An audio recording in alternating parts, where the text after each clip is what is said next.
SoundCloud. Go ahead. Good morning. My name is Wayne Pombrio, and I am joined by Willie Weiss, Senior Employment and Training Counselor, and Janae Parker, Employment and Training Counselor, here at the City of Albany's Department of Youth and Workforce Services. And the title of our webinar today is Making the Most of Virtual Job Interviews. We are part of the Employment and Training team here at the City of Albany. And of course, we're at lovely November 12th, 2020. Virtual job interviews. Why virtual job interviews instead of in-person job interviews? Well, in the COVID age, to better ensure and support COVID-19 safety practices, optimize job opportunities generated from your resume and cover letter distribution efforts, increase your likelihood of getting a second round interview, increase your likelihood of getting the job you're currently interviewing for, and leave a positive and strong first impression on the prospective employer. That is, in case that prospective employer is considering you for another job that you may not have applied for, but they might think you're a great fit for. And wouldn't it be nice if they were impressed enough with your presentation today to consider you for another job tomorrow you hadn't even applied for yet?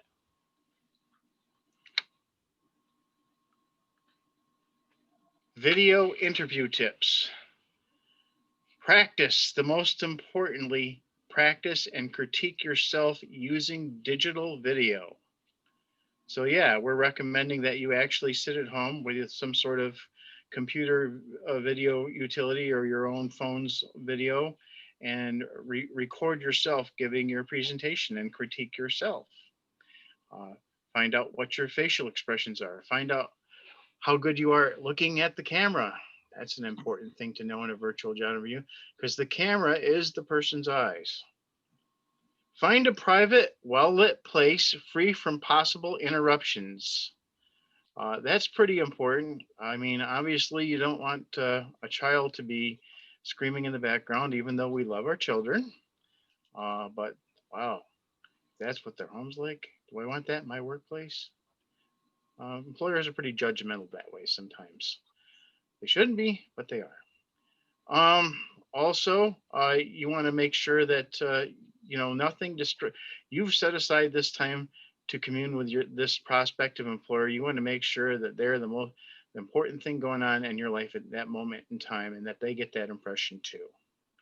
Choose your background wisely.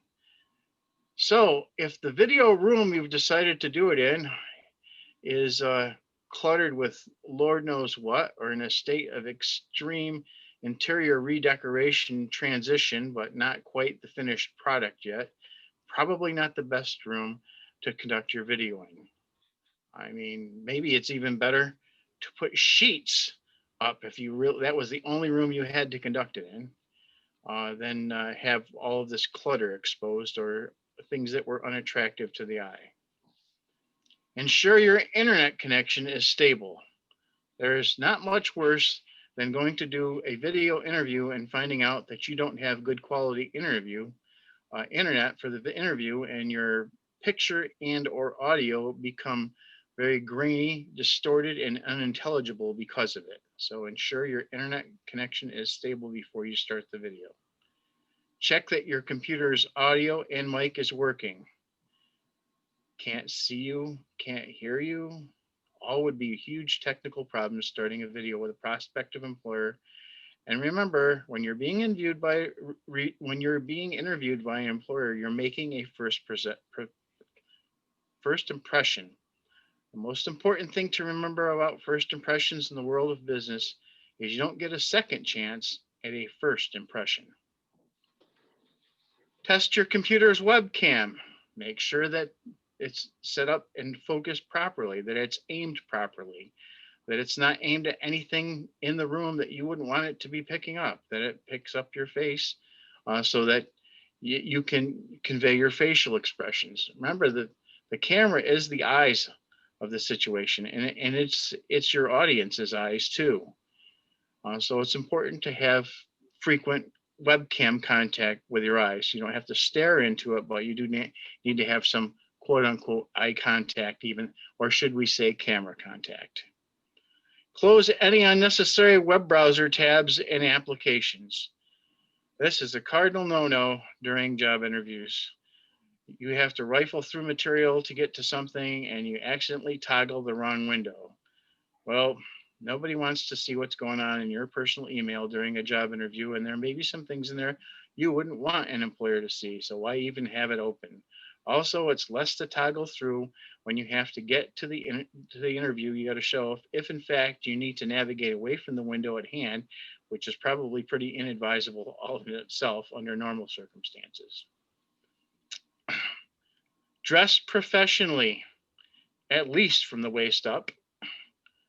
Avoid bright colors because they're too loud and they disrupt everything else that the person you're in the interview with needs to see about you. And be well groomed. You know, hair shaven if you're a male. Making sure that it doesn't look like it was years since you last brushed your teeth. Have some good hygiene. Be well groomed. At least again from the waist up. Okay. Be authentic. Try to be yourself. Don't be stilted. Don't be somebody you're not. Don't have nervous tics. Be comfortable. Feel like the person across from you is almost like a concerned friend listening to you. Okay. Be on time and be prepared. Well, I don't think anybody should have to have a conversation at this point in the game about how important punctuality is to a job interview. And that's a fine line and it's a window. If you're ridiculously early, that's not necessarily a good thing either. It means more than 15 minutes early. It suggests that you're a poor time manager to some employers. On the other hand, you don't want to be down to the wire in last minute either. So somewhere in that, 5-10, at the very max 15 minutes zone is plenty early enough. And that covers the video tips. So Wayne, if you just Yes, hold, sir. I just wanted to comment real quick, and you can leave that slide there where it is. The thing is, if you're not used to hearing yourself or seeing yourself, get used to it. Don't let the video interview be the first time you hear yourself or see yourself on camera, because it can throw you off. You're used to hearing yourself in your natural voice, but when the audio tape picks it up, you may detect a slight change. So if you've never done that before, that's a very good tip in terms of getting used to yourself and critiquing yourself, and just getting used to listening to yourself and seeing yourself on video. That's a big one.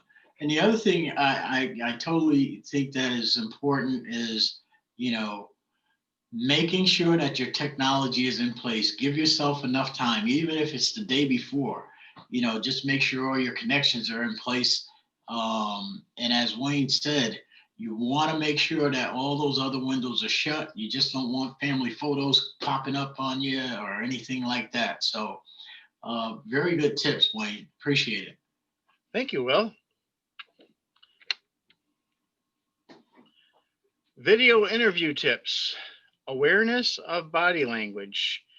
And whether you're interviewing on a video camera or in person, this is something that has always been important, because sometimes you can say something with your words and your body says something totally different about you just by the way you're holding yourself or comporting yourself, or your facial expressions, or the way you've got your shoulders, or if you're slumped over. So there's 5 very important tips. Make an impression from a distance. Look directly into the camera and not at the screen or monitor to make good eye contact. Don't be afraid to ask a question to be repeated. If you have not heard it properly, it is better to clarify and that sets you up to perhaps respond incorrectly or inappropriately to a question. So it's better to make the interviewer repeat themselves than to answer incorrectly. The sound system can be less than perfect, as Willie so aptly pointed out in that last slide. So speak clearly and avoid mumbling or rushing through your words. Be aware of your facial expressions and posture. And I think I led into that when I talked about this slide. You have to make sure that they say what about you, what you really mean to say about you. I know words are important, but your body language speaks volumes, and you sometimes that's why it's nice in the practice session to critique yourself, because you get a chance to look at your body language and say, look how I'm holding myself. What does that really say about me? Not what I'm saying, but what my body is saying about me. They are a large part of your message online. I guess that we can't emphasize that enough. Pause before answering a question to be sure the interviewer has finished speaking. Ever been in one of those moments where you piped in so fast that it didn't mean to, but you unintentionally interrupted somebody? Well, the person who's been interrupted may get the sense that you're a rude person, and you might not be a rude person, but if that's how by jumping in too quickly on the question, that's the impression you give. Again, this is when you're in a interview scenario, you're in a first impression situation. All they know about you is what they're learning about you right here, right now in this video. Okay. Can I add? Sure, absolutely, Will. The other thing I'd like to add, and I have to share this, we were doing a webinar a couple of weeks ago, and in the course of my presentation, I had papers on my desk, and my mic was open. So one of my colleagues pointed out to me that they could hear the rumbling and the shuffling of the papers. So if you have documents that you're going to be reading from or notes that you prepared, make sure they're laid out and you don't have to move them around, because you don't want to have that outside noise over your voice as you're trying to interview. So you want to make sure that things are in place and you got flashcards that are set up on the desk or a table, something where you don't have to be picking it up, making that outside noise to interrupt your interview. And I thank you, Janae, for that tip. Oh, no problem. Can I also mention, I know it's going to be weird if you're not used to looking into a camera, but if you're not on your phone and you're on a desktop or maybe a laptop or even an iPad or just some sort of communication that's not a phone, just try to stare at the camera or at least like a little bit below it, because it's hard if you're like me and you use FaceTime all the time and you're used to looking at the person like in the middle of the screen, but your eyes are, when they're focused on the camera, it's easier to talk that way, even though it may be hard to not look at the person that you're talking to, but they can't tell you're looking at them. So just make sure your eyes are always on the camera wherever the camera is. Yeah, and if I can chime in, guys, thank you so much. Great points here. I'd just like to say welcome, Miss Victoria, to this wonderful presentation. Thank you for joining us. Thank you, Willie. Anything else? That's it. All right, thanks. Great points. Appreciate the assist on that. All right, so that brings us to our next slide. Top 7 questions employers like to ask a candidate. These are the ones that are most commonly asked by an employer interviewer. What can you tell me about yourself? Now, the reason I'm going through these questions is because if you don't have an answer in mind when they ask them, you're going to look contrived. You're going to look like you're put on the spot. You're nervous. You're unprepared. And that's the last impression you want to give in a job interview. So the best time to think about them is before you go to interview, and be prepared with the answers so that you don't appear to be in some way unconfident when the questions come up in the interview, because these questions are the ones that are most likely to come up. So they don't necessarily need to hear your life story. They'll probably be more interested in maybe just your personal, professional accomplishments, what you did to improve somebody's bottom line or things like that. A quick mention of some of your hobbies, but not a deep personal conversation of yourself.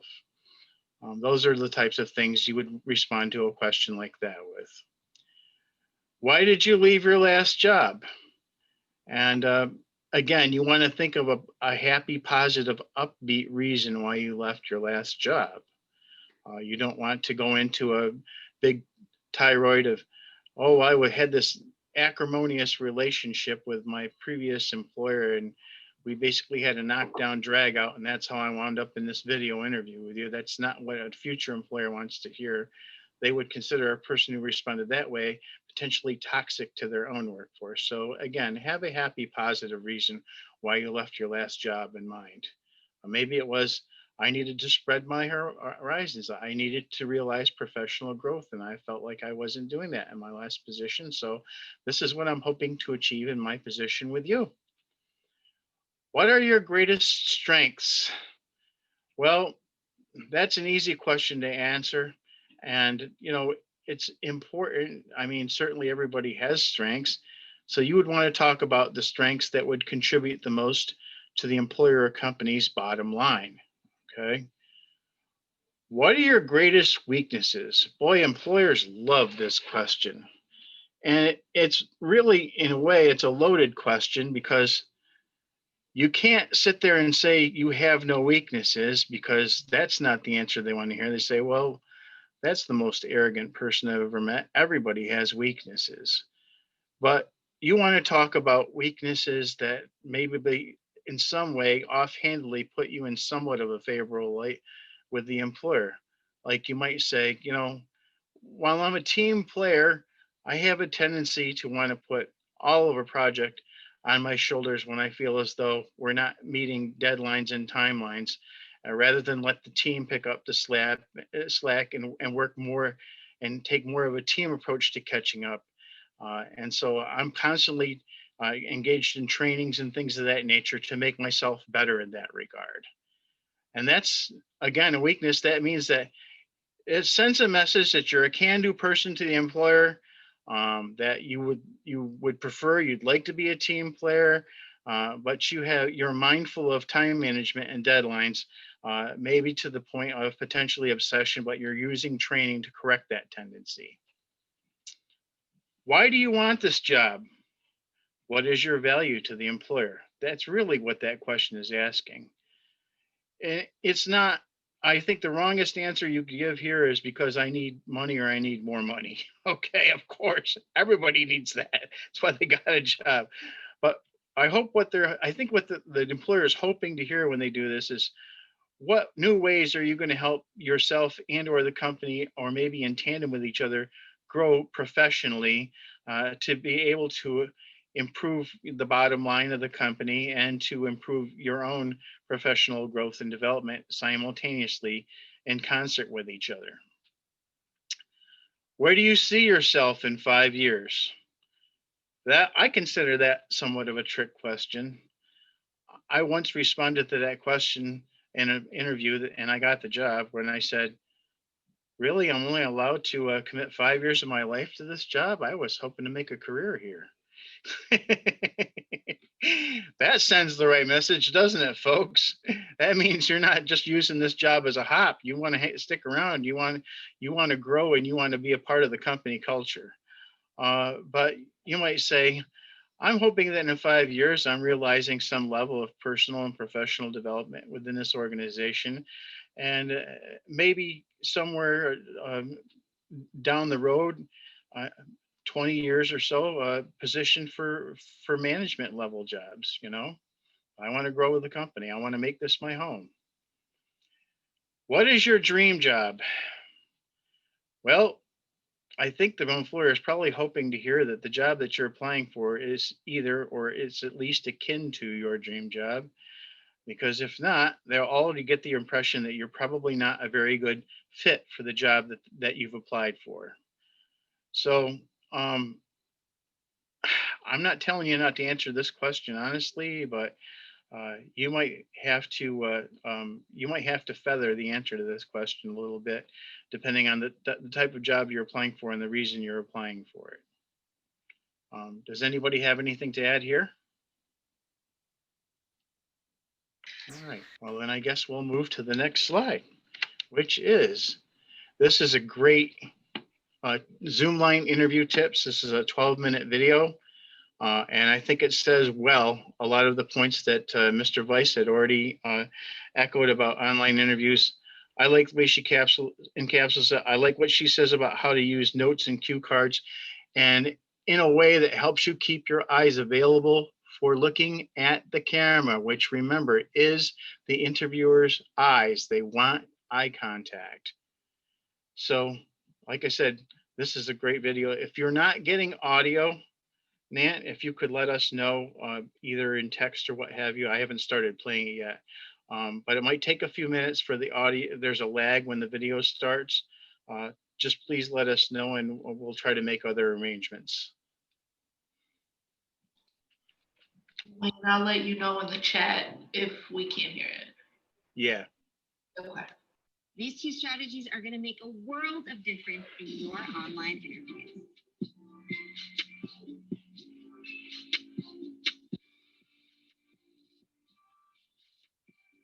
You might be dreading the fact that you, A, have an upcoming interview, and B, that it's online, and your inner monologue is acting up. An online interview? But I can never seem to connect with the manager if the interview is not in person.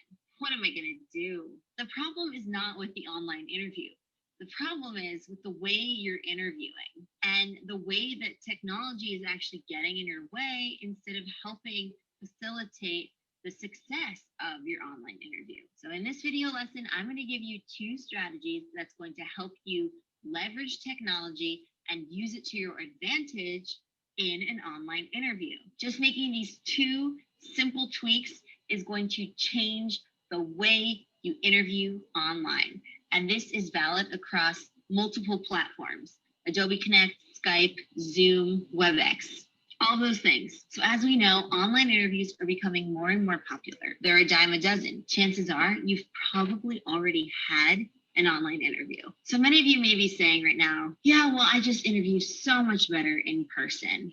Well, let me be real with you. Many employers are going to reach out with a video call to get to know you. It's so much more convenient. They don't want to waste their time. They don't want to waste your time. So instead of calling you in to come into the office, having you sit down and do an interview, why not just hop on a video call? At least in the very beginning, you'll probably be getting an online interview. So I'm going to teach you 2 ways to feel more comfortable and confident in an online interview so that you can be presenting the way you want to present and answering the questions the way you want to be answering them. And by the end of it, you're really going to feel like you can connect with the hiring manager, the person who's interviewing you, and you're probably going to even want to have online interviews because it's so convenient. And you're going to see why you're going to want it at the end of this video. So make sure you watch till the end for the 2 tips and the tweaks that you can make that will transform the way you interview online. Strategy number 1, make eye contact.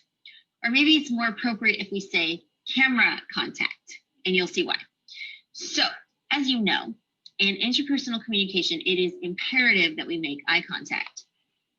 Same with public speaking. We need to be able to look the audience members in the eye, share our thoughts with them, because it's a way of connecting with the audience. So why wouldn't the same be true in an online interview scenario? It is. But how do you make eye contact with the other person on the other side of the screen without them actually being in front of you? By looking into the camera. So you're looking into the camera as you respond, because that translates into making eye contact with the person. And the person on the other end of the screen will notice that you're actually looking them in the eye. It doesn't even feel like an online call. It really does feel like an in-person situation. Just as simple as looking into the camera. Now, you want to avoid staring at the camera the whole time. Obviously, that would make the person uncomfortable. So instead, you can, add a little bit of eye movement, but you don't want to do too much of it because that can be distracting. And you certainly want to avoid looking up or down. That's just too obvious. My recommendation would be to look at the screen at that point. And they're not going to think anything strange of it because When you look down, you avert your gaze from the camera, you're actually looking at the image of them on the screen. So that's not going to seem strange to them. Really, the only places you should be looking is at the camera to make eye contact and then looking down into the screen. Don't look at the image of you, right? If you want to check your hair or makeup or shirt or whatever, do that before you get on the call, right? So if you're not able to avert your gaze from your own image on the screen, I would put a Post-it so that you're not tempted to look, because we want to minimize distractions on the screen so that the only place you can actually have access to is the camera so that you make eye contact. Why does this work? It shows you have a secure handle on the interview, and it also makes the person feel good because it shows that you're paying attention and that you're listening to what they have to say. And everybody likes to feel listened to, right? It's really important to look in the camera when you do your tell me about yourself, when you do tell me about your weaknesses, when you're talking about how you would add value to the company and what your role would look like, sharing an anecdote. These are the parts of the interview where we really want to make sure that we're connecting with the hiring manager. Now, when they ask you a question or when you need some thinking time, it is okay to look down. Direct your gaze more so to the screen, in other words.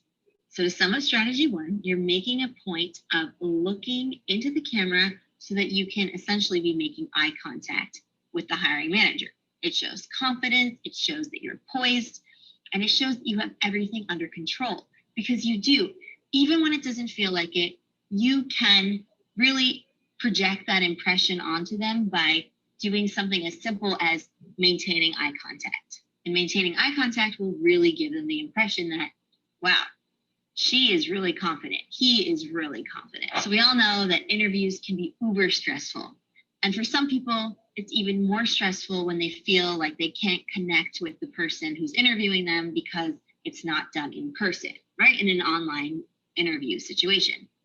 But I'm telling you that you don't have to worry. So we looked at the first strategy of making eye contact, and now we are looking at the second strategy, which is having a safety net. So you may be thinking, okay, so what's my safety net? How in the world am I going to feel even more secure about this whole thing? Well, you're going to have a minimized outline. Now, it's really important, and I really stress this and underline it and highlight it. You really have to make sure that you're not overstuffing your outline.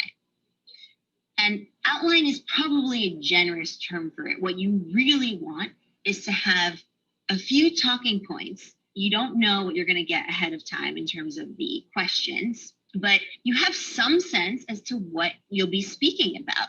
So those are your talking points, and that is what you want in your outline.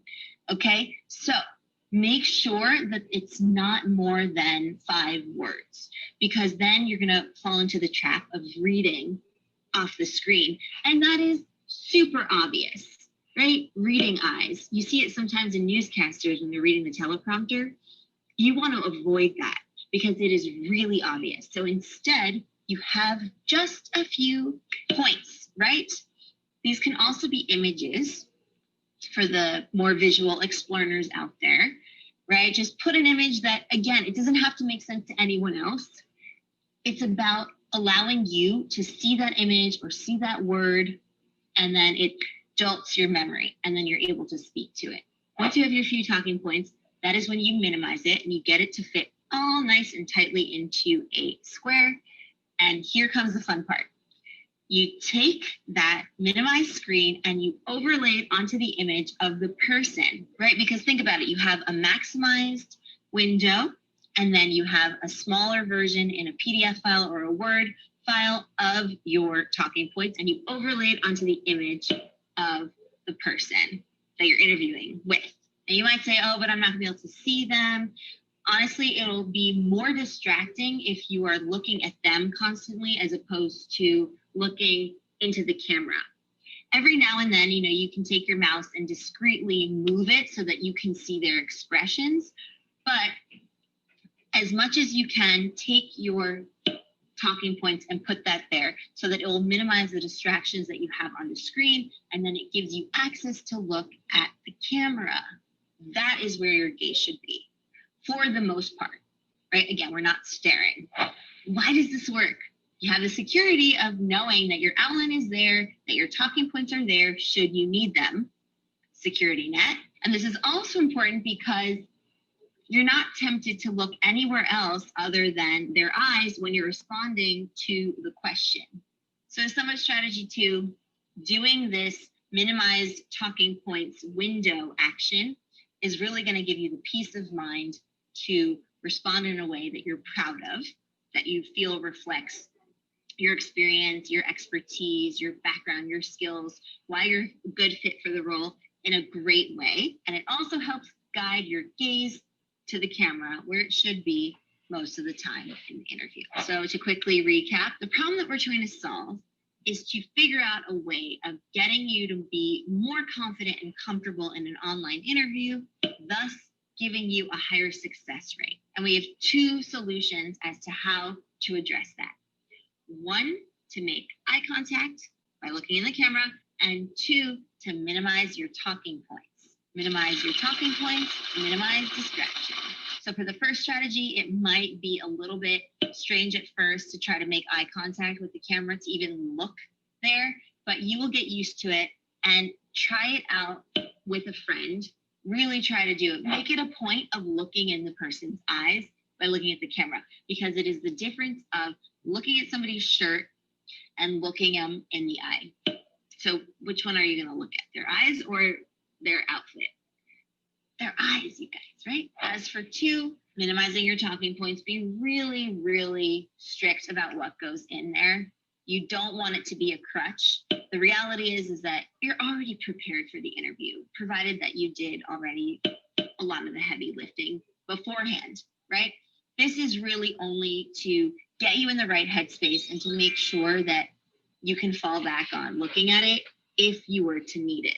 But most of the time you won't need it. It's really there to act as a security blanket and not to distract you with their image on the screen. Practice doing these 2 strategies in a casual video call with a friend of yours and see if they're, responding to the way you interacted online any differently by doing those 2 things that we discussed in this video.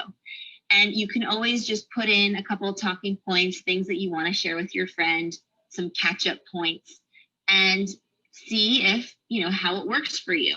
Because you need to practice this before getting on the call that counts, in other words. And you will gradually see changes. You will start to get more comfortable interviewing online. And at the end of the day, you're probably going to suggest to the hiring manager that you first chat online. It's going to be so comfortable and super convenient to just turn on your computer, get ready, and make eye contact with the camera. All right, explorers, that's a wrap on this video. I hope that you found it helpful. Try them out, make them your own, and go out there and explore. I will see you in my next video right here on Exploring Communication Coaching. If you haven't subscribed yet, please do. It means a lot to us, and that way you'll catch us in the next video. Happy exploring.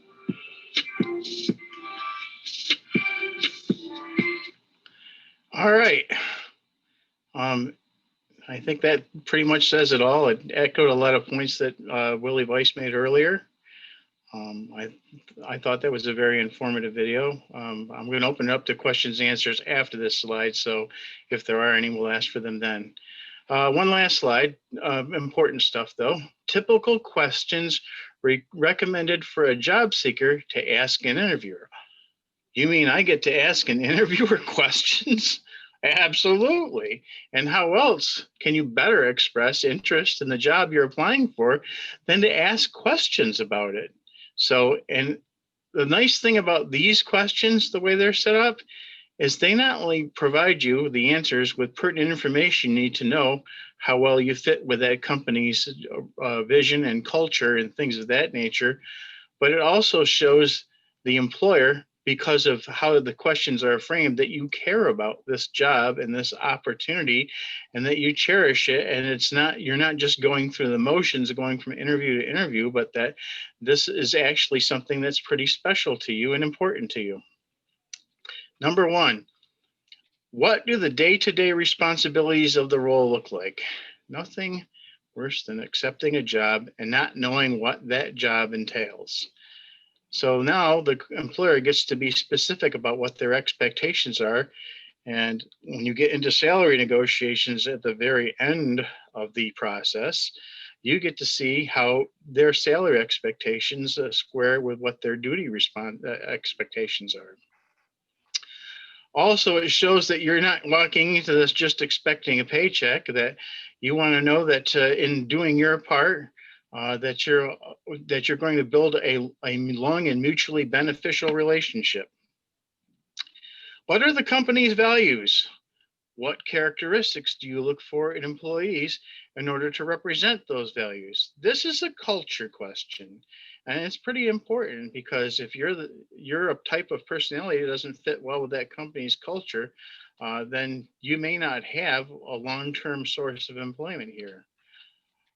So the other thing too is it shows that you care about whether you fit with the company's culture and that you don't plan or intend to be disruptive to it. And that will make the employer feel more secure in some way. What's your favorite part about working at the company? This is kind of a cool way to put the interviewer on the spot, but at the same time, it's saying, you know what, I'm giving this company value. Perhaps you can throw me a nugget that will make me give it even more value. And I do want to find value in this opportunity because I plan to make a commitment here. That's what it says about you. What does success look like in this position and how do you measure it? That's important because this makes sure that this is, again, not a go nowhere, no personal or professional chances for advancement in jobs. And you want to know, if they do performance evaluations, things of that nature. You want to know what again, you're trying to square their expectations with what their compensation is going to be at the end of the discussion. Are there opportunities for professional development? If so, what do those look like? Again, a person who's looking for professional development is looking for the employer where they can make a home and not just a temporary job hop. So that would show that you would have commitment and that you would have loyalty and dedication to that employer, or that you're looking for an employer who has those characteristics. It also says that, again, you're not this flippant person who's just passing through for the paycheck. Who will I be working most closely with? That's an interesting question, and it really asks a lot of things, and it allows you to do a better value judgment about when you land in that position, whether it's consistent with what you discussed at hiring time. What do you see as the most challenging aspect of this job? That is a nice question because it's a very non-threatening way of asking the employer to tell you what kind of worth they place on a person who possesses the skill sets to be able to do this job. And that could mean you. All right. Is there anything about my background or resume that makes you question whether I'm a good fit for this role? That sounds kind of negative or off-putting at first glance, but it's giving the employer the opportunity to speak up and say there's things about you that are concerning. You might be able to learn something about their intentions to hire you before you've even finished the interview at that point. Also, it shows that you care enough about the job that you wouldn't want to do something that would harm the culture or the bottom line of the company, even though you're intending to help it. And that pretty much covers the typical questions that a job seeker will be asked by an interviewer. Is there anything that anybody would like to contribute here, or shall we move to the next slide? Okay. Wayne, Yes, sir. I just like to say that, interviews are two-way streets. So there should be questions from the interviewer, but there definitely should be questions from you. The thing that I suggest is that they do research, know something about that company when you walk into that interview or come into the virtual interview. Look at the latest items that are in the news in that company. and find out what you can. And those will also help you generate questions that you may have for the interview. Sure. Good points, Will. The nice thing about asking questions is it shows that you're interested in the job. Up to then, they've all been issuing the questions and you're in sort of a reactive posture of sorts, even though you're supposed to be in control, and I'm sure you would be. But now you get to control the narrative a little bit and say, okay, I'm really sincere about this. Is this the place I should make a home, or is this just another stop in the rodeo? I think another question that you can ask before the interview's over is how they plan on contacting you, whether you receive the job or not. It's if they don't have, if they say, oh, well, we've got all these other interviews planned. So it's okay to send a follow-up email maybe the next day and say, thank you for interviewing with me. I look forward to hearing from you, just to wrap up, the interview and to just keep yourself on their radar. And because employers get tired as well when they're interviewing a lot of candidates for a position. So, if you don't hear from them after maybe like a week, it's okay to, just send an email to say, my interview date was this day. Was there any progress, or have you hired anybody for the position? Good point. I like that you mentioned thank you letter too, because that's been a long and time honored practice that some people have drifted away from. It's the people that still use that practice are the people that somehow remain in highest consideration for the job when they start forming finalist pools out of the search committee, So thank you letter combined with the questions that Janae had suggested is a wonderful way to present those questions, and definitely sends all the right messages to your prospective employer. Okay, anything else, anyone? All right, well, I guess this is the point at which we open it up for questions. This is your opportunity, Nat, to ask us any questions that you may have out of the content you've consumed here, or our narrative about it. And if you seek greater clarification, we'll do our best to assist you. Can we ask,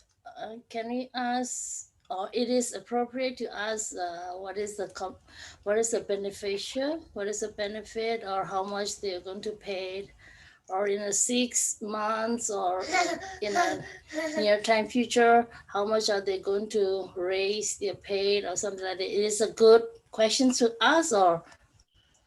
It is. It's not the one you want to open an interview with, though.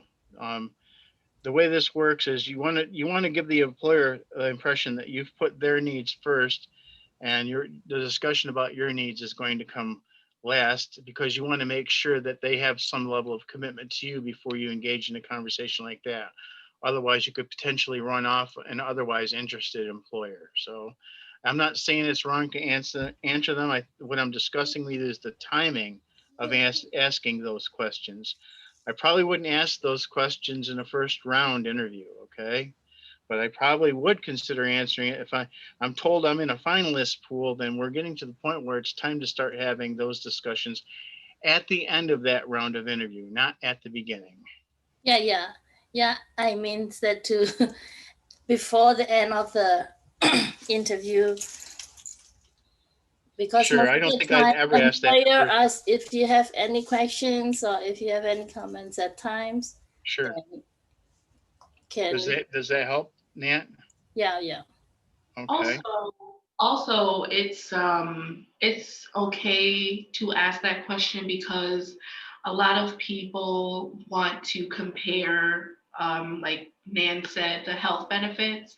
If they have benefits, or if their spouse, or if they're on another plan, they can at that time discuss what kind of benefits they have and if they want to take it, or if there's a buyout that's offered for being on someone else's insurance and providing proof. So that is an okay question to ask, because people would like to be prepared, if they get the job, to let the employer know from day one whether they're taking, if there's health insurance offered, or those are the kind of questions that you can ask.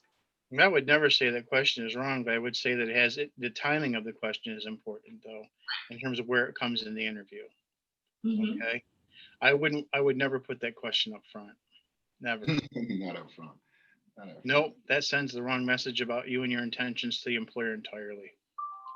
And again, you might not mean it that way, but they don't know you. So the only impression they got is the first one they're getting of you. And it's right there in that interview. That's all they know about you until they get to know you better. And that's Okay. why the essence of an interview is to match your skills with the employer's needs. So that's interwoven throughout this whole process, whether it's in your cover letter, in your resume with the keywords, okay, and the skills and what you describe and how you describe yourself during that interview process. That's the essence of the interview, is to match your skills with the employer's needs and to demonstrate to that employer that your skill set and you're the one to fit that position. But questions are very important. As I said, doing your research, finding out what's going on in that company. So that could be an opening question. I know at one time I interviewed and I just happened to see something in the newspaper before I went into the interview, and it was very pertinent. That one question sparked a conversation with a general manager, and we talked extensively about the company moving forward and where they were going in the future. And the next thing you know, I was in the position. So just one tidbit of information about the company, showing that you put in some effort to learn about the company and what they're doing, and having knowledge about that helps you tremendously. Sure. Any other questions?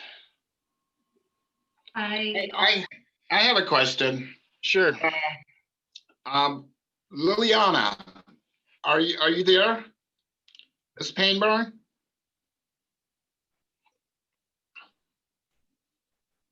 Hello, I guess not. I had a question for Ms. Painburn, but I guess she's not on. Okay. Okay. I also had a tip. When Wayne, you were mentioning having like a clean background. Yeah. Zoom also has a feature where you can add a background so that if there is a mess, or if you don't want your potential employer to see, What about your environment you're interviewing in? Yes.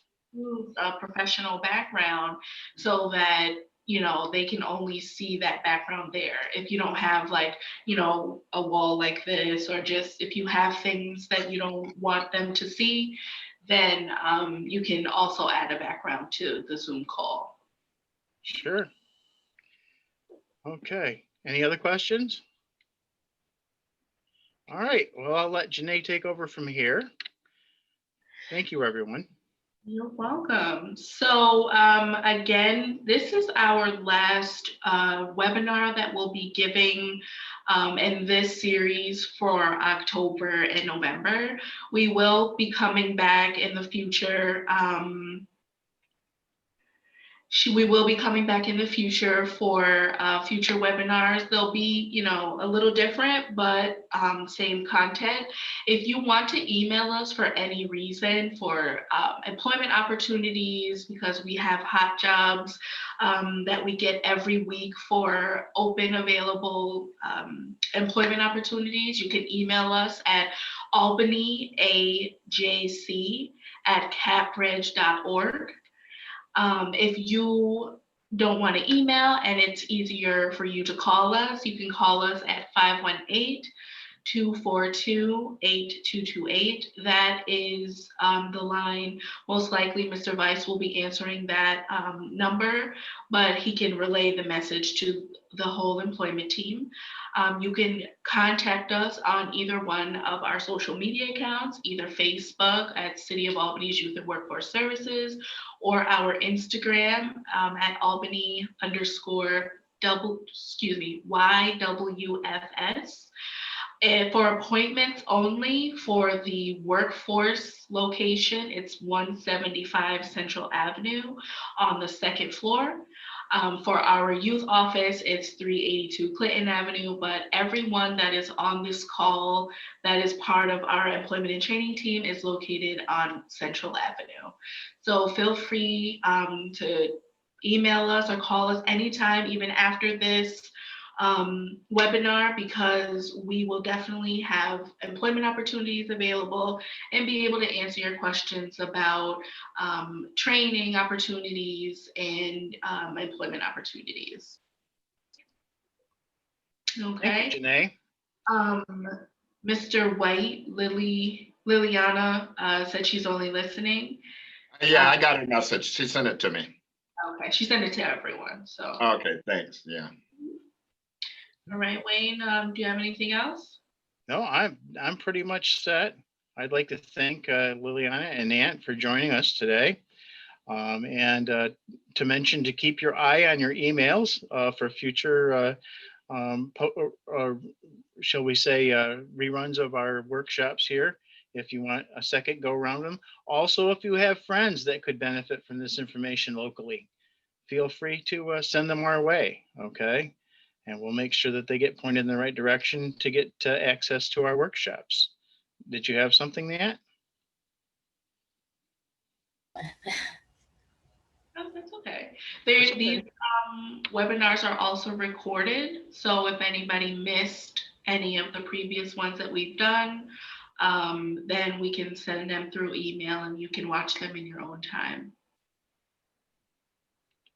So if there's nothing further, I guess we can go on about our day, and I wish everyone a successful job search. Thank you. You're Thank welcome. you. Thank you for attending. Take care. Practice, practice, practice.